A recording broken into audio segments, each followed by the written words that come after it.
Hi, friends. It's good to be with you.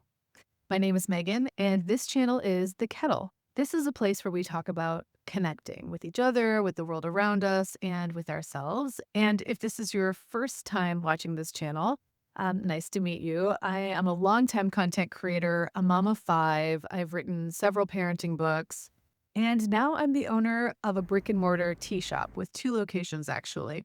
So, tea has been part of my midlife reinvention, and I love that this channel gives me the opportunity to talk about and share what that change and reinvention has meant to me here with you.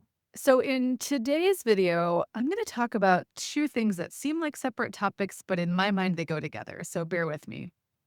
The first is the idea of creating space, clearing the decks is the way I'm kind of thinking of it, to make room for something new in your life. And the second is this transition that I am kind of going through from being a mom to being the matriarch of my family. It's so funny that this was the topic on my mind this morning when I came into the shop because I'm in my shop right now, and I'll talk about that in a little bit. Um, and I was planning on talking about this topic, like, what does it mean to become the matriarch of your family when maybe for years you've been the mom, which is like a little bit of a different vibe, a little bit of a different role. And this particular location of my tea shop is inside a wellness center with a yoga studio. And one of the other students who I talked to a lot, named Melissa, came in and was mentioning the fact that she now feels like she's moving into the stage of being the matriarch of her family, not just the mom. And it kind of blew my mind because I've really been thinking along the same lines. In fact, was planning on recording a video today about that very topic. So crazy mind meld. I really do think sometimes there are just ideas that are out in the ether, and we are in the middle of a holiday week. So these things are really on our minds. Like, how do we engage with our families? What roles are we taking on as we're stepping into whatever this holiday season is going to look like? So, I'm going to back up just a little bit and talk first about this idea of clearing the decks, making space. I have been in this retail location for about 8 months. I already had one other shop that is in a market up north, about 7 hours north of where I live full time. The business is co-owned by my sister and her husband and myself and my husband, but we each had the opportunity to open our own mini businesses within the business because it's sort of this public market model. And I chose a tea company. It was something that I've been thinking about for a long time. I love tea. I am currently finishing up a certified tea sommelier program, which I've actually done a podcast, an audio podcast episode about, and I'll link to that below. But I am excited to, at some point soon, share with you that I finished that program. I'm getting pretty close. So I've had a long interest in tea and making tea more a part of my life and perhaps my professional life, especially as I was moving out of writing and creating podcast content about motherhood specifically. I was sort of transitioning out of that as my career. And that's been something that's also been kind of a long off ramp. I've been a mom for a long time. I have five kids, and my oldest is 28. So I've really been in the thick of it for a really long time. But tea feels like a very natural progression for me because it encompasses so many of my passions and interests, including traditional skills and ancestral wisdom, which are two things that I love to talk about here. So, long story short, I already had the up north location and then had the opportunity to open a second location in this yoga studio where I have been a student for years and actually did a yoga teacher training here a few years ago. So I love this place. It was a great space. It was a great fit. And it was expanding into more of a wellness center model. And so Brooke, the owner, was looking to bring in someone to occupy half of the lobby space in the front of the building. And my concept worked perfectly. So I moved in last February and was thinking at the time that it was going to be mostly retail.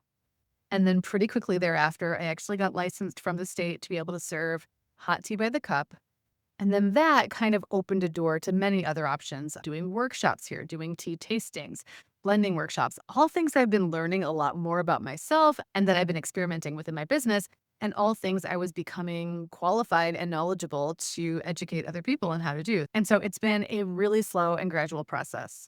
Well, it turned out that there was actually a vacancy in the front of the lobby space. The other half of the lobby, which had been occupied by a completely different business, moved. So now there was this empty space. And Brooke and I were kind of talking about, well, what do we want to do?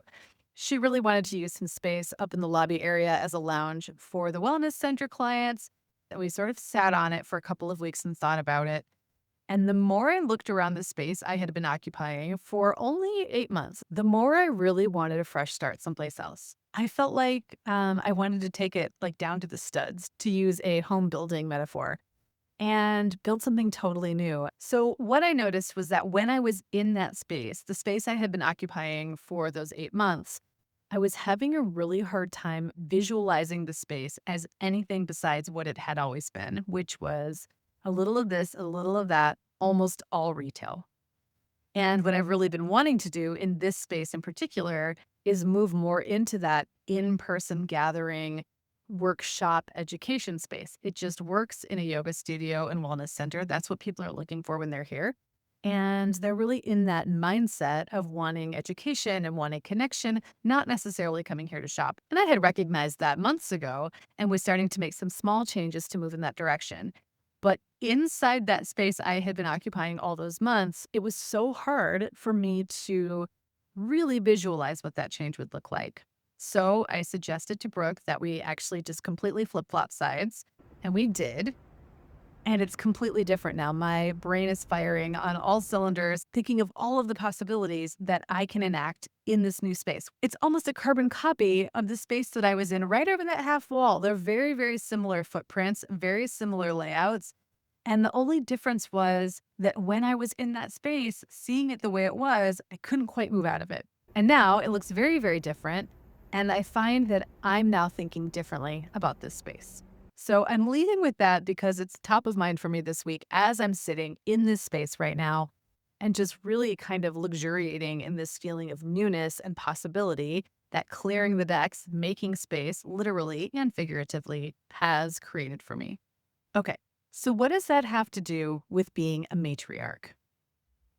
It's not so much that your physical space changes, although for me it actually has. I think that's been helpful in a lot of ways. I got remarried in 2023 and moved in with my new husband, Eric. My kids and I celebrated the following Christmas in my old house because we still owned it and we were Airbnb-ing it. So we had one more Christmas in that house altogether. But then the following holidays, we were all together in this new house that is now my home.